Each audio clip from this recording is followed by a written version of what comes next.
All right, so welcome everyone. Thank you for joining us today, maybe at a different time.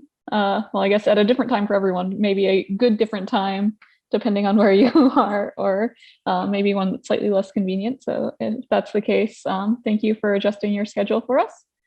And we're really excited today to have Bonnie Teece from the University of New South Wales and NASA JPL talking to us today about early Earth biosignatures and the search for life on Mars. So if you've not been to PaleoPerks before, the format of our seminar today will be this quick welcome and announcements and all of that, followed by the reason you're here, Bonnie's talk. And then we'll follow that up with a moderated Q&A.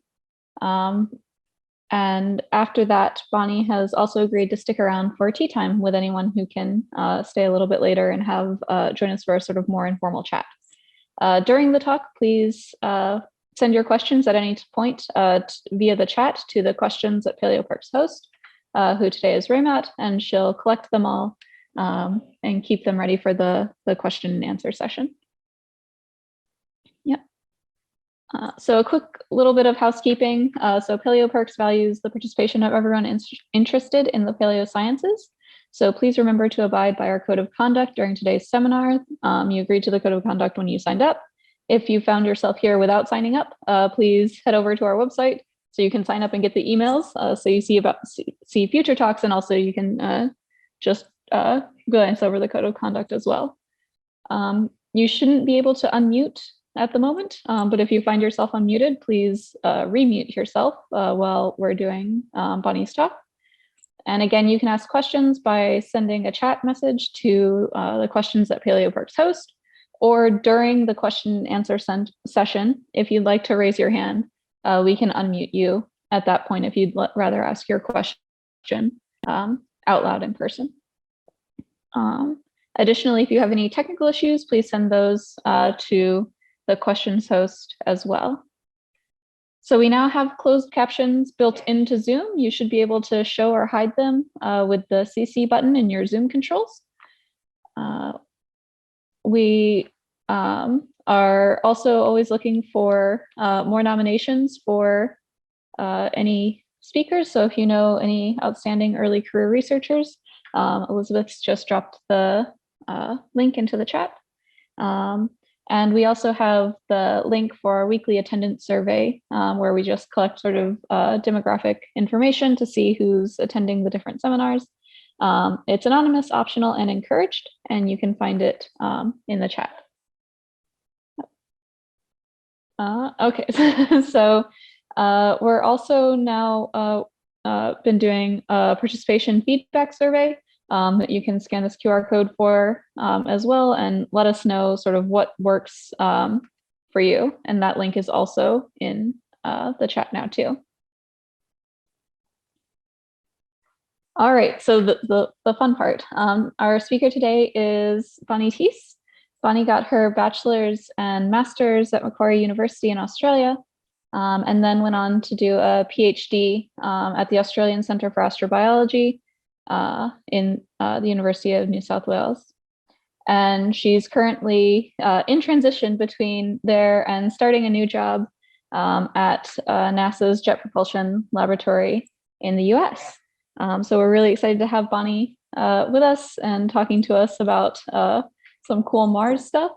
And so Bonnie, if you want to take over the screen share, whatever you have to say will be much more interesting than anything I've been saying.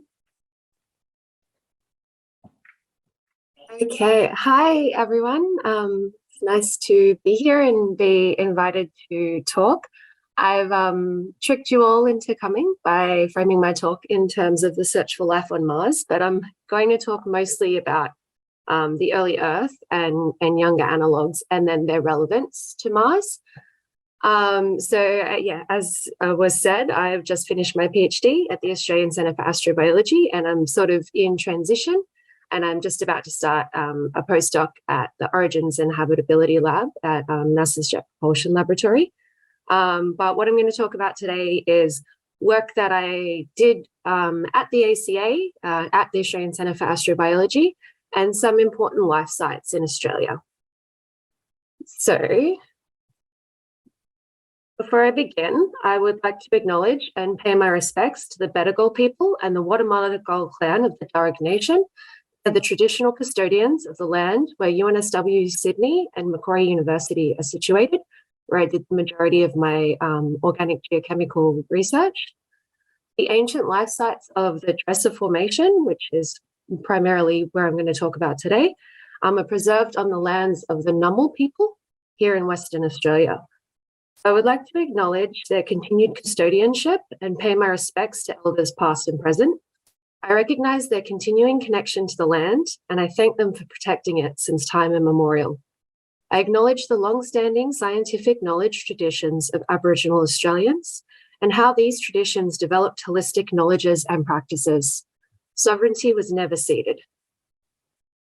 I would also like to acknowledge and pay my respects to the First Nations people of lands overseas, from which many of my samples come, in particular, Indigenous communities of Kaspana and Tsonsay in El Tadio, the 26 tribes of First Nations people with historic connections to Yellowstone National Park, in particular, the Shoshone Bannock, Crow, and Nez Perce people, and Maori people as Tukanda Whanaua of Aotearoa, which is known as New Zealand. The ancient life sites of the Dresser are about Bonnie, 3. Bonnie? Yeah. Sorry, can I just interrupt really quick? You've got a little bar with I think the share screen controls that you should be able to hide under the ... option. There should be hide meeting controls. Perfect. Okay, All right, you've done it. Oh, okay. Okay, sorry. Thanks. No, that's all right.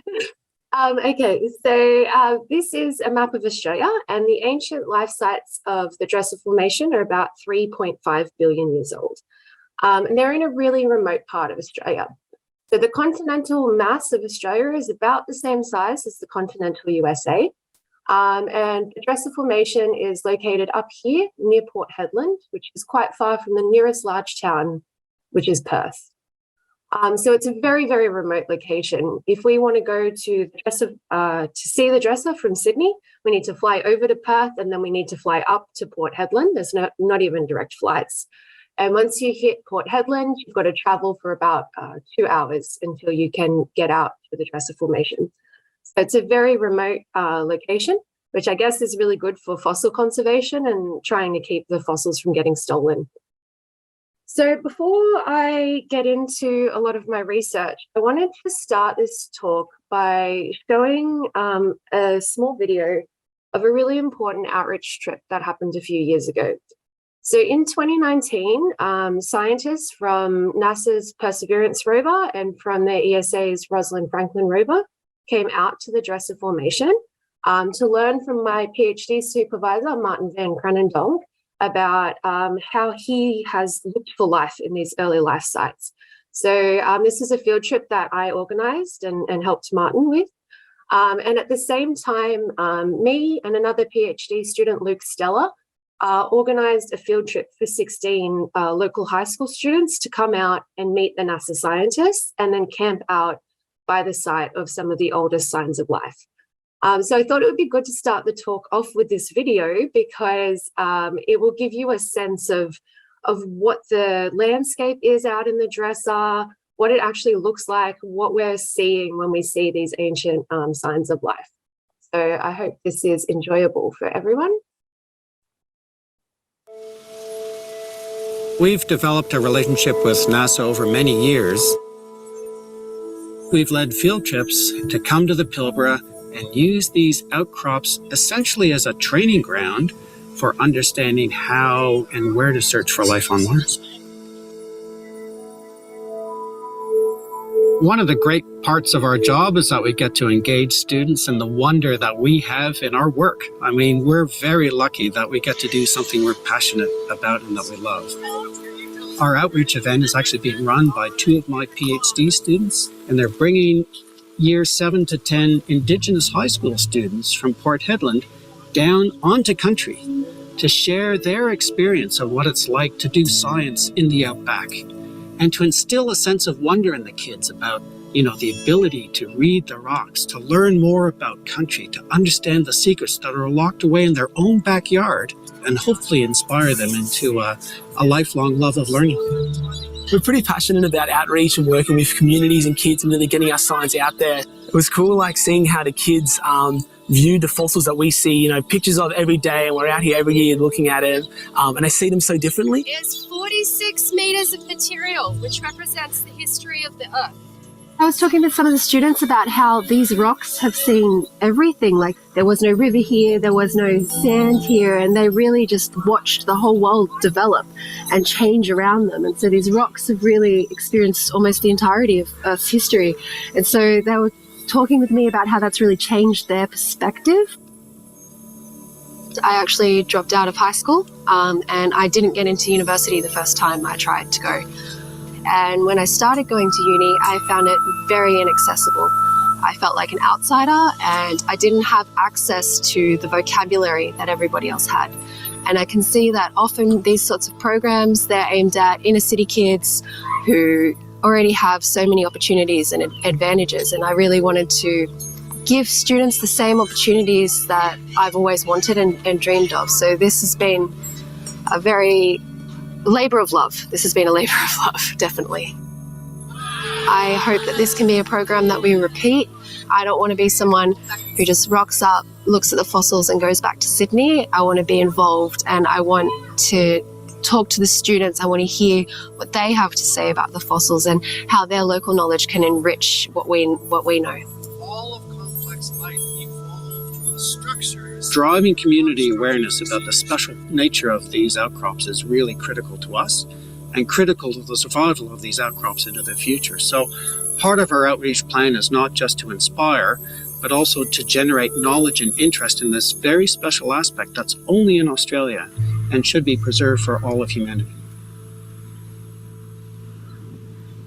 Okay, yeah, so I just wanted to show that video for a variety of reasons, as I said, to show what the dresser actually looks like, but also to talk about how important that two-way community work is, because it enriches our knowledge about the area, but it also enriches student knowledge.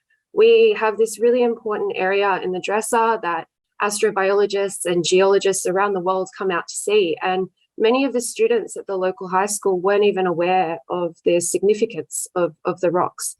That field trip wouldn't have been possible without the work of teachers who worked tirelessly to make sure that the students could come out. And after the field trip finished, the teachers actually developed a holistic education program called Planet Pilbara, which ran over science, art, and history subjects to teach the students about how important the Pilbara is. And they really piggybacked off that trip. That trip happened just before COVID. And so in Australia, we could not travel from state to state. So we could not get over from Sydney to Western Australia. But luckily this year, since the borders have reopened, Luke and another PhD researcher from the laboratory have been able to go back to the high school and to do face-to-face activities again, so we can keep this program going. So when I started my PhD, I was trying to examine ancient organic compounds in the Archean. And this is really important to know a lot about how life got started on Earth, because there's not really any or many fossils remaining of microbial organisms. So I try to study those microbial organisms by different means.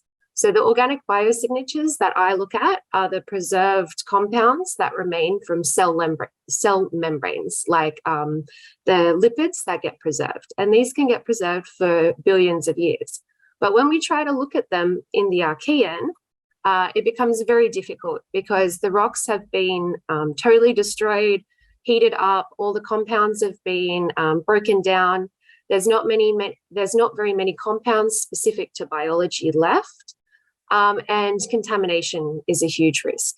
But we need to know about organic molecules in the Archean so that we can better understand organic molecules on Mars. Because once upon a time, when Mars was warm and wet, it was about 3.5 billion years ago, which is the same age as these rocks from the dresser. So for my PhD, I decided to start by looking at organic molecules in younger analogues and thinking about their relevance to the Archean and their relevance to Mars. So I really wanted to know if organics could survive in Archean rocks. So this is a pyrite stromatolite, layers of bacteria. And this is about 3.5 billion years old from the dresser. And my colleague, Raphael Baumgartner, was working on these pyrite stromatolites, and he dissolved away the pyrite using nitric acid and found strands of organic matter preserved within the pyrite. So we were thinking if there are these physical records of the organic matter, perhaps we could actually see something about the structure of the organic matter using GCMS. So ancient subaqueous environments like the dresser can be really important for astrobiology because the ancient examples of them, particularly carbonate rocks and cherts, are known to represent excellent records of earlier life on Earth. And also there are carbonate-bearing units in Jezero crater, where the Perseverance rover currently is, that have been identified as possible sampling targets in the ongoing search for life on Mars. So these are just some images from excellent examples of life. And this figure was put together by Erica Barlow for the Standards of Evidence workshop. And this shows a stromatolite here from the Strelly Pool Formation, and it's growing independently of the sediments that surrounds it, which is a key indicator of textural biogenicity. Up here as well, this is a stromatolite from the Buick location, which you can see the same. This is the stromatolite here, growing upwards, and again, it's independent of the sediment that surrounds it. This image is showing those strands of organic matter within the pyrite. And this image down here is baby fossils compared to everything else. This one's really young. It's only 2.4 billion years old. And these are fossilized unicells preserved in chert from the Cherry Creek group. So you can see here there's excellent preservation of the physical fossils despite the great age. So what I wanted to know is, even with this excellent preservation, could we find anything organic remaining within the samples? Importantly, until recently, the dresser was interpreted solely as a submarine volcanic environment. But over the past few years, there's been a reinterpretation of these ancient life sites. So in 2017, Jokic et al. Published the discovery of this, which is a rock type called geyserite. And geyserite is found only with land-based hot springs. So this discovery pushed back the emergence of life on land and showed that there was life associated with land-based hot springs in the Archean. So this discovery, and then the later detailed regional, centimeter and micron scale stratigraphic and textural field mapping and element geochemistry together, show an evolution of the dresser system through completely submarine to land-based hot springs and back to like a volcanic caldera collapsing. So that means that in the dresser, we have both these submarine subaqueous sites, and we also have land-based hot springs. And this is really important because we can find these sites on Mars. So on the left here is Jezero crater. This is where the Perseverance rover currently is. And the carbonates that I mentioned earlier are along the rim. And this is an interpretation of what Jezero crater would have looked like when it was filled with water, when Mars was warm and wet. And on the right here, this is Mars and this is Earth. And these are images from Columbia Hills, where the Spirit rover was, compared with hot springs at El Patio in Chile. And so this is from Ruff and Farmer. And what they're showing is their interpretation that at Columbia Hills, there might have been land-based hot springs. So if we want to look for organics in the Archean, how do we do it, and what are the main challenges? Well, the main challenge is contamination. So this is particularly so in samples that are lean in organic matter or are highly mature. And contamination can derive from anthropogenic sources in the field, or as a result of sample handling and laboratory processes, or it can also occur from geological processes in the field, moving fluids around and changing things up. So this paper is Brox et al. 1999, which is perhaps the most famous paper in organic geochemistry. And at the time, using the best, most up-to-date methods of contamination prevention possible, they detected steranes and methylhopanes, or 2A methylhopanes, in 2.7 billion-year-old drill core from the Pilbara.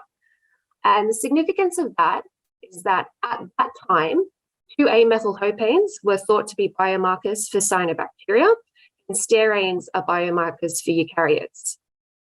So they invoked the idea that Paleoproterozoic and Archean metasedimentary rocks had evidence for early oxygenic photosynthesis. It was about 10 years later that Rasmussen et al. Brought out this paper, which showed that the carbon isotopes in the organic matter were not consistent with the values that you would expect from the Archean. So this result was likely contamination. And then in 2015, French et al. Conducted a multi-laboratory lubricant and petroleum-free clean drilling campaign. And what they found was that they couldn't find any syngenetic compounds of this type. So they couldn't support the interpretation that there was an early oxygenic photosynthesis. So this research was done primarily on shales. And what I want to know is whether organics could be preserved within pyrite stromatolites within these ancient rocks. So this is a beautiful example of 4 little pyrite stromatolites hanging out. And so if we target these horizons, can we actually find any organic molecules? So to investigate that, first, I needed to know what happens to organic molecules in land-based hot springs, because we have these land-based hot springs in the Archean. So this is a schematic of the FASES model of a land-based hot spring. So you can see here that there's actually quite a variation in the types of environments that you have. Here near the vent of the hot spring, it's about 100 to 75 degrees Celsius, and this can vary depending on the hot spring. And the temperature changes as you move out throughout the hot spring apron. And the reason for this is below the hot spring, you have really hot water that's supersaturated in silica. And then that gets shot up through the geyser. The water comes out and cools down and precipitates out the silica, trapping organisms in situ in a kind of lagerstätten. So here is an example of a fly's eye that's preserved in a hot spring from the Cerro Massive in Argentina. This is Jurassic age. And this is also a plant stem from the same hot spring. And then also another plant fossil. So that's just showing the excellent physical fossil preservation. So if the physical fossils could be so well preserved, could the organics? What happens with those organics in a hot spring?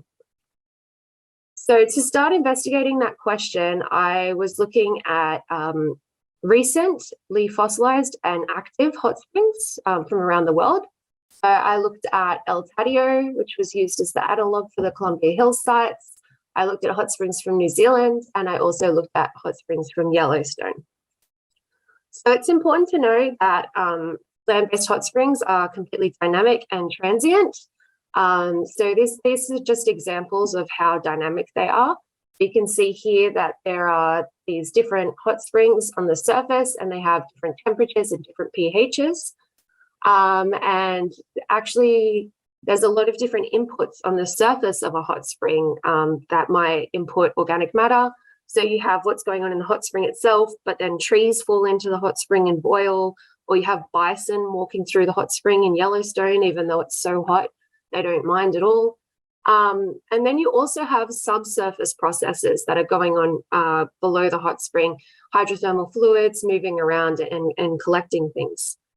So most of the research in hot springs focuses on polar compounds. And these polar compounds, this is an example of a polar compound called crenarcheol, which is a biomarker for archaea. You can see here, this is quite a complex molecule. We've got oxygen groups on the end here, and they don't preserve very well through time. But hydrocarbon skeleton biomarkers like phytane, which is a biomarker for chlorophyll, this is a really stable type of molecule, and this can preserve for billions of years. So most of the research in hot springs focuses on these polar compounds because they give you more information about the ecology. But what I wanted to know about were these compounds that could preserve in deep time, because I wanted to know what happened to them in modern hot springs so I could figure out what was happening to them in the Archean. So these ones have the high preservation potential. So when I started working on the hot springs, I found something that was a bit shocking to me. This is a GCMS chromatogram of a compound called naphthalene, and it's methyl, dimethyl, and trimethyl derivatives. And you don't need to know much about this compound, but the distribution of these groups can tell you something about the thermal maturity of the sample. So I was looking at a sample from a hot spring that had never been buried, and this signal was actually telling me that the sample had been heated up to the oil window. And that's like 130 degrees, which isn't consistent with a hot spring sample that's never been buried. And this sample came from about the middle area of a hot spring center apron. And so in that area, it's only like 60 to 45 degrees with the temperatures of the hydrothermal fluids. So the hydrothermal fluids shouldn't be maturing the sample enough to have it hit 130 degrees. But in this area,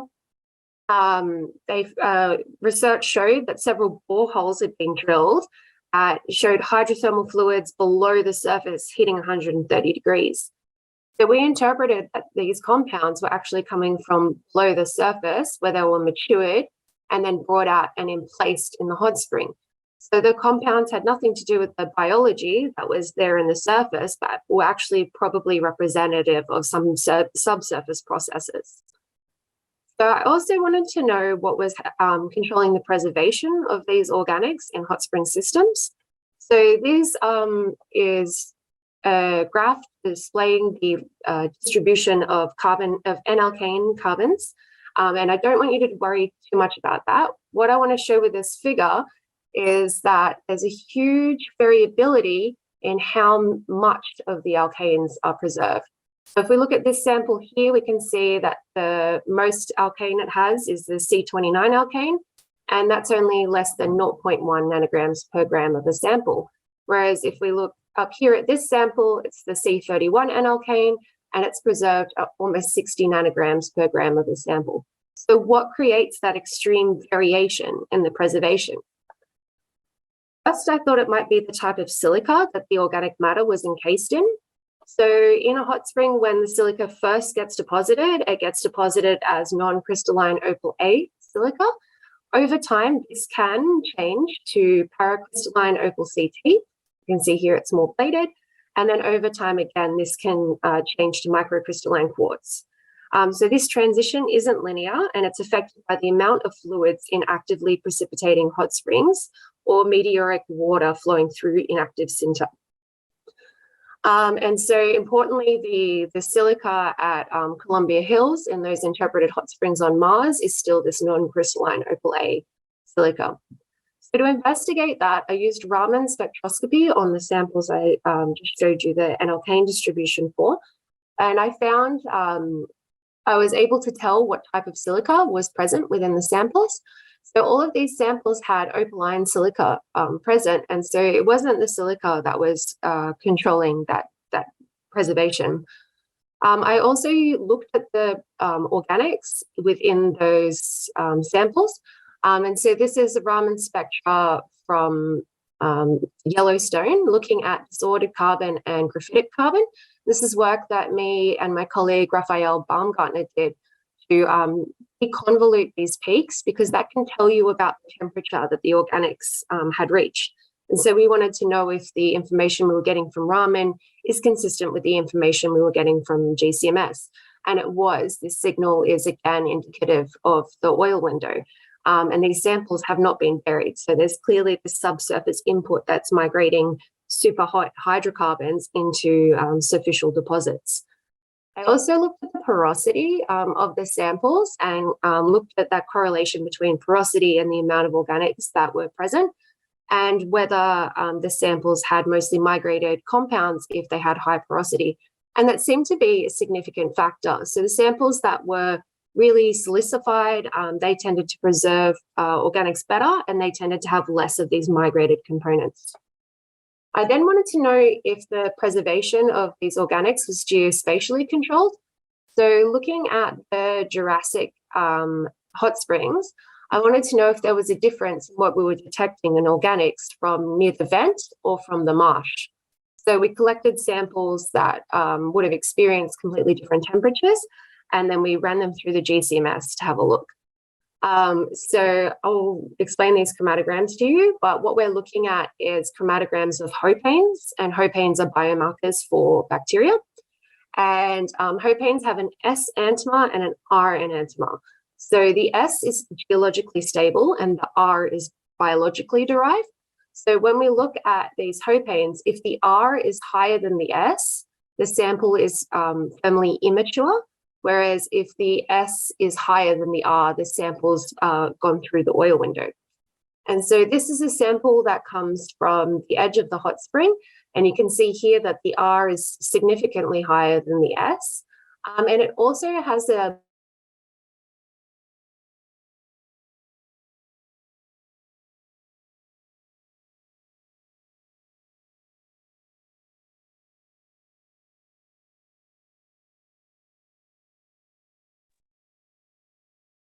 Bonnie, we That's can't it. hear you.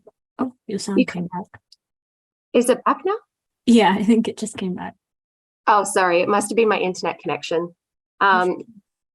Yes, so the noise here in this chromatogram compared to this one shows you like the relative abundance is completely different. So the sample from near the vent has a lot less compounds, and it actually tells a story of mixed thermal maturity.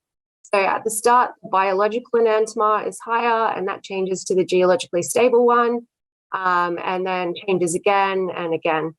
So that shows that this sample from near the vent has mixed thermal maturities. So what are the effects of this problem, and what are the implications for old rocks and Martian rocks? Well, in hydrothermal samples, there's a complicated story to unravel in terms of organics. And this is a result of complex admixtures of organic matter from different source organisms. There's also adjacent terrigenous material, organisms from different facies along the center aprons, and a transient and dynamic depositional environment. But in general, we were able to understand what was going on with the organic matter if we supported our story through morphology, petrography, and understanding the complex dynamics of hydrothermal siliceous sinter. So in these types of environments, it's really clear that the interpretations you make about organic matter have to be supported by thorough geological characterizations. So this huge component of migrated organics has a lot of implications for if you're looking for organics in the Archean rocks where things are already likely to be contaminated. Now you have to think about what might be happening in the hot spring environment. And it's also got implications for where you might sample in Columbia Hills and Mars, for example, to see if you could actually bring back organics based on where you're sampling within that center apron. So for the next just like 2 or 3 minutes, I just wanted to talk about some more outreach and education that we've done surrounding the Pilbara. And so at UNSW, I've been teaching science communication and astrobiology for the past 4 or 5 years. And we have 2 astrobiology courses. We have a 2nd year and a 3rd year. And both of these courses are general education courses. So anybody from across the university can enroll in these courses. So this creates a pedagogical challenge because we need to make the subjects accessible for students with a non-science background, but we also need to make the subject challenging enough to be a 2nd or a 3rd year subject and to keep the science students interested. So our 3rd year astrobiology course examines early life in the Pilbara and its relevance to Mars. And we have, often more than 100 students enrolled in that class. And we can't take 100 students out to the Pilbara. There's a lot of reasons why that's not equitable and not accessible.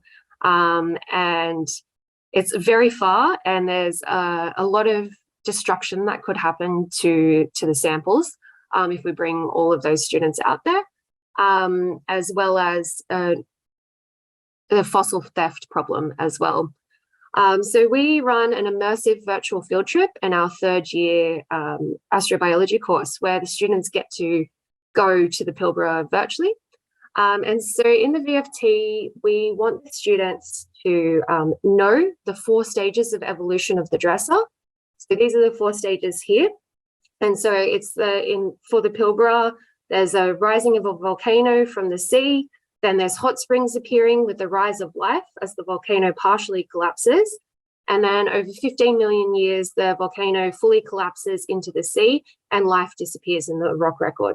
So we want our students to go into the Pilbara and select evidence that supports that story. They then write a handwritten notebook and then create a video with other students so that they can show the story. So this virtual field trip was originally created by Tara Jokic and Carol Oliver. And over the past few years, UNSW has invested in virtual field trips because they want to create a way that academics can make virtual field trips as easy as creating a PowerPoint, because the initial investment in creating a virtual field trip was so technologically heavy that a lot of people weren't getting involved in virtual field trips. So this is from the current virtual field trip team, and this is an example of what the students see when they go to the Buick locality in the Dresser Formation. So here they are at the Buick, and there are different samples and hotspots here, and the student can click on it. They can see information that's already annotated, so they can see things that's really difficult to actually see in the field. There's also repeatability of the experience, so students who miss something or who want more information can come back and see that information, which is something that you can't necessarily do in the field. And they can go to different environments and see different information. And we can load in papers that are tied to the areas, as well as putting in audio and written information. So it supports students with different learning needs.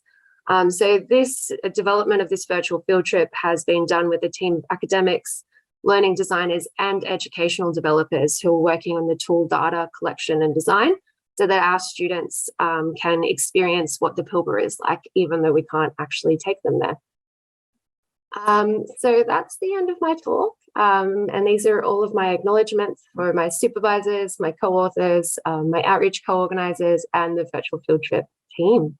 Thank you, everyone, for listening to me. Thank you. That was a lot of fun. Thanks.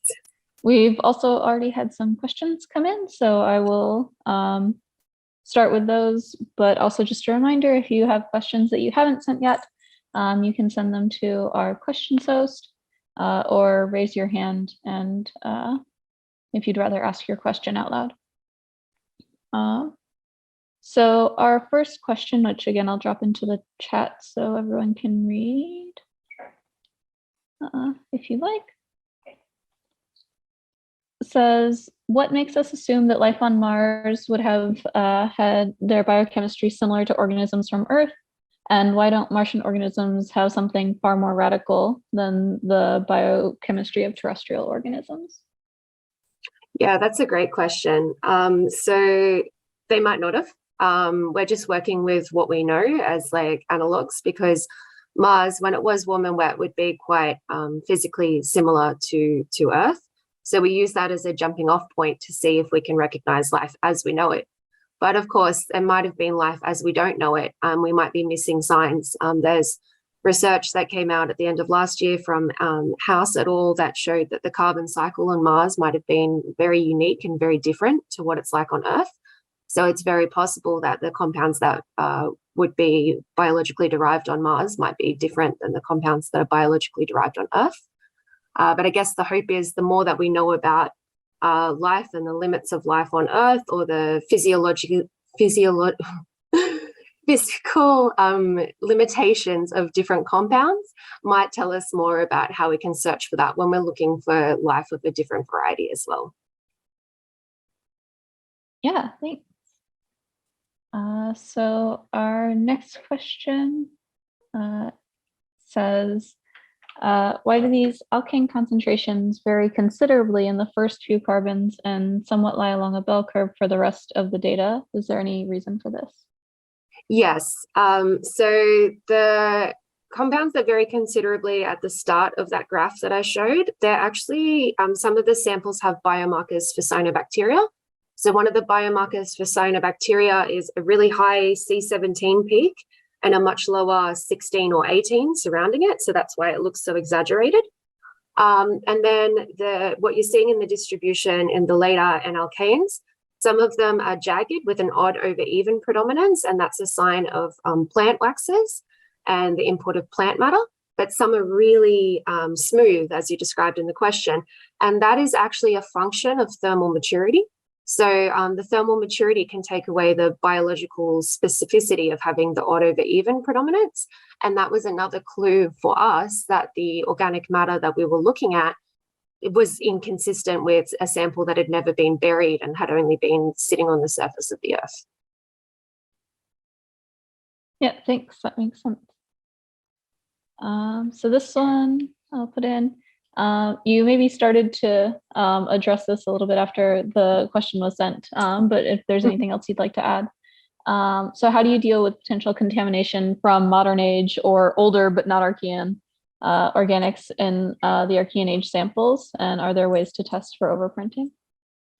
Yes, so there are a lot of different ways to do that to varying degrees of success. The way that I've chosen to do that and the way that I'm currently exploring is that we conducted a clean drilling campaign. So we undertook drilling in the Dresser Formation so that we could get below the weathering horizons and we could get pristine rocks that weren't on the surface of the Earth for modern contaminants from extant microbial organisms, for example.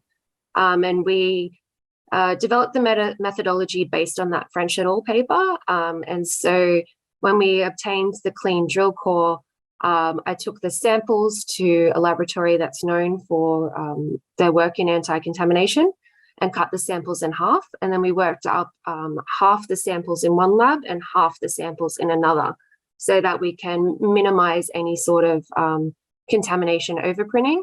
And then we looked at the inside of the drill core versus the outside of the drill core to see if the inside of the drill core had a stronger organic compound signal than the outside of the drill core. So I didn't put the results of that, of what we found in this talk because it's been delayed due to COVID. So we're still working on that at the moment, but there are certainly ways that you can work up the samples in the lab and in the field so that you can track those sort of contamination profiles. Yeah, good to know. So another question says, so based on your fascinating results on the Dresser Formation, have you narrowed down the search for biological proxies on the Martian environment, either to a chemical or a family of chemicals? And are these chemicals similar to those on Earth or have an earthly analog? No, is the short answer.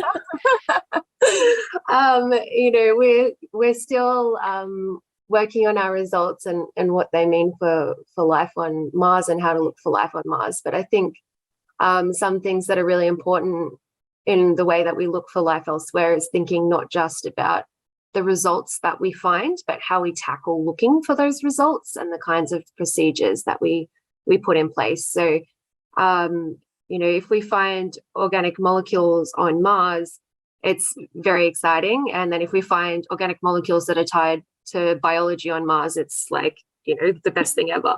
But if we can find that tied to some sort of like texture that looks like it was produced by biology, then that really strengthens the case for biology, even if it's a compound that isn't necessarily totally biogenic. So if we think about the ways that we tackle looking for biomarkers and the context that we use behind that, that's still informing our search for life on Mars, even if we don't find solely biologically produced molecules. Yeah. Thank you. So the next question says, I didn't realize how well hot springs could preserve fossils. Do you have an idea of how common these deposits are? Yeah, so hot spring deposits aren't super common preserved in the fossil record because, they're often in these volcanic zones. There's lots of things going on, so they get destructed quite easily. And in fact, like even in the Dresser Formation, people were working in that formation for decades before recognizing any hot spring deposits. So you have like quite a lot of recent or like sub-recently fossilized hot springs. And then as you move back in the geological record, they become more rare. So in the Jurassic, you have Desato Massive in Patagonia. And then at a reasonably equivalent age, but I'm forgetting the Devonian. At the Devonian, you have the Rani Chert. And then you don't really have any like preserved terrestrial hot springs until you hit the Dresser. So it's actually quite difficult to find them in the geologic record. And that makes it even harder to think about what's going on in the in the early Phanerozoic compared to what's going on in the Dresser. Yeah. And so I'm seeing just one more question at the moment. So if anyone has any last questions, if you want to get them in soon, that would be good. But in the meantime, we'll go with this one, which I'm very excited to hear about. And so the virtual field trip you made is really neat. Do you have any suggestions for others looking to create field trips like this on their own, in their own typical teaching outcrops? Yes, I do. I currently have a paper in review with Carol Oliver about what we've learned from creating this virtual field trip. And if anybody ever wants to talk to me about pedagogy in virtual field trips, please just email me because I would love to talk about it all day, every day. What we found was that a lot of the time when people create virtual field trips, they let the technology lead and the pedagogy comes second. And often because as academics, we're self-taught in pedagogy. And it's really important not to do that because we think that students are digital natives, but actually many students don't have the technological skills that we think they do or that we assume that they do. And so what we can think about with virtual field trips is that we can really let the narrative of the rocks drive the virtual field trip. When we take people to physical field trips, often where we go is limited by distance from one another, by safety to get to the outcrop, by where bathrooms are, and by where the university will let you go. But in a virtual field trip, you can go where the narrative suits you. And so you can let that guide the story that you're telling and enable students to more fully understand that in a different way than they would in the field. It's a really good field accompaniment as well if you have students that can go to the field. And it's also really important to think about what are the outcomes that you want the students to get and let those outcomes drive what the students get. So for instance, we had quite a big problem in our virtual field trip that students were copying and pasting the information from the hotspots themselves and then putting that in their field notebook. And that was completely plagiarism, but it wasn't getting picked up by Turnitin because the virtual field trip's not in Turnitin. And I noticed when I was marking that all these students were using the same words over and over again. And I went into the virtual field trip and I realized they were copying Tara's words. So what we did as a result of that was make a significant change. So during my undergraduate education at Macquarie University, we did a large amount of field work. And one of the things that we were taught about very heavily and a lot was the emphasis on the field notebook and what a field notebook should look like and how you should create a field notebook. So what we did was we changed what the students were doing. Instead of having a digital notebook, we made a handwritten field notebook. And that caused the students to actually have to write things in their own words when they saw the samples. And so they had to actually think about what they were seeing and they had to learn how to say it in their own words instead of just copying and pasting. And what we found was every change that we made to the virtual field trip to make it more authentic meant that the students had better outcomes, both in terms of their scores in the assignments, the way that they worked together as groups, and also in terms of how much they enjoyed the assignment and felt supported during the virtual field trip. Yeah, thanks. It's a lot to think about. Yeah. We had a comment that the handwritten field notebook thing is a good idea. yeah, thanks. But I think that is all the questions I see. So I guess we'll take back the screen share. Yeah. Raymond, please.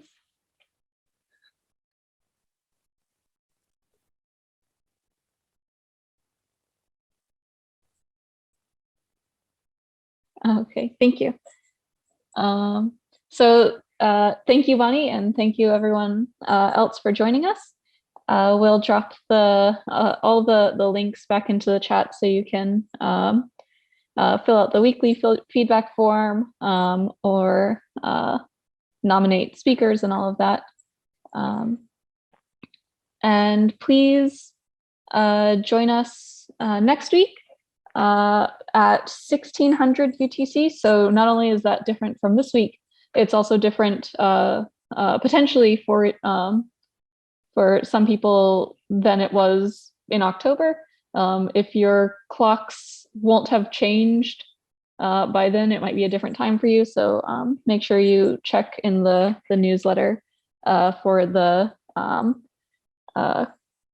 link to check the time zone in your area, depending on whether or not you have daylight savings.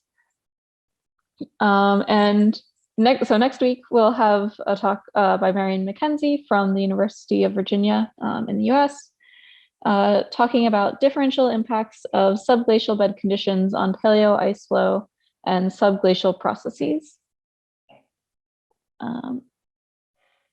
And yeah, sorry. So again, this link has already been dropped into the chat, but if you prefer the QR code, this is here too. If you have ideas for what we might be able to do better or to encourage your participation or any of that, let us know in this survey here.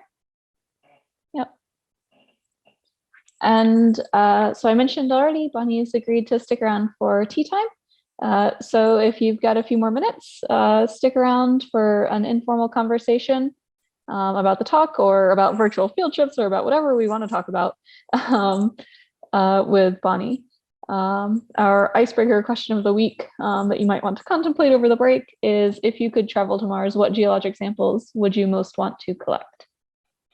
And so with that, we'll have a quick break before tea time, so you can get up and walk around, grab water, and we'll see you in 2 minutes.